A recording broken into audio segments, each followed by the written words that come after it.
হর হর মহাদেব।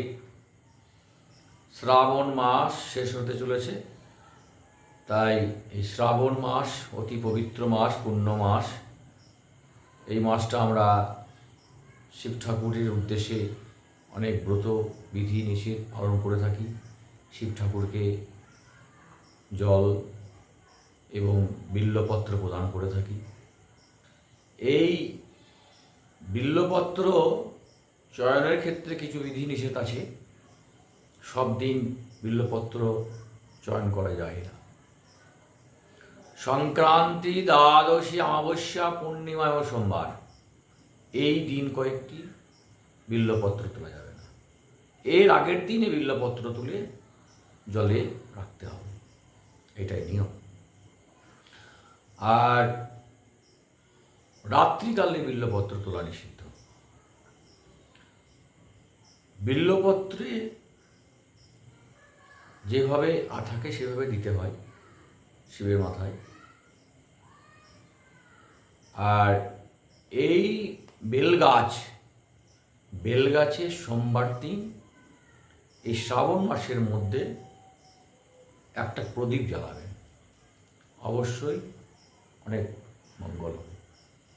শিব মন্দির পরিক্রমা ক্ষেত্রে অর্ধেক পরিক্রমা করতে হয়, অর্থাৎ যেখানে শিবলিঙ্গে জল দেওয়া হয় সেই জলটা যেদিকে বের হয় সেটাকে ক্রস করতে নাই, সেটাকে পার হতে নাই, সেখান থেকে আবার ব্যাক করতে হয়। এটা হচ্ছে শিব মন্দির পরিক্রমা। তাই এই কয়েকটা দিন মাত্র অবশ্যই শিবের মাথায় জল দিন, অভিষেক করান এবং বিল্লপত্র অবশ্যই দেবেন। দ্বাদশ জ্যোতির্লিঙ্গের যে মন্ত্র সেটা এখন পাঠ করব। প্রত্যহ দিন সকাল এবং সন্ধ্যায় এই দ্বাদশ জ্যোতির্লিঙ্গের মন্ত্র যদি শ্রবণ করা হয় অথবা পাঠ করা হয়, তাহলে সপ্ত জন্মের যে পাপ সেই পাপ নষ্ট হয়ে যাবে। এখন দ্বাদশ জ্যোতির্লিঙ্গের মন্ত্র। দ্বাদশ জ্যোতির্লিঙ্গানি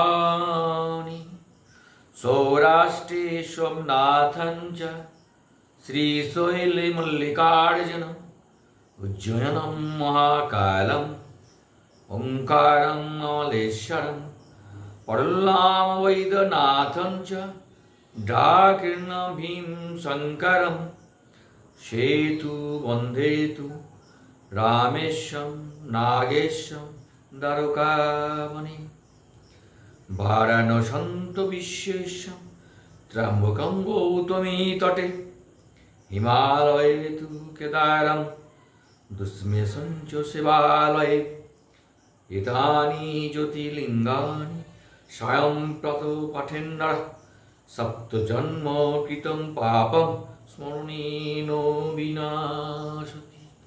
হর হর মহাদেব, হর হর মহাদেব, হর হর।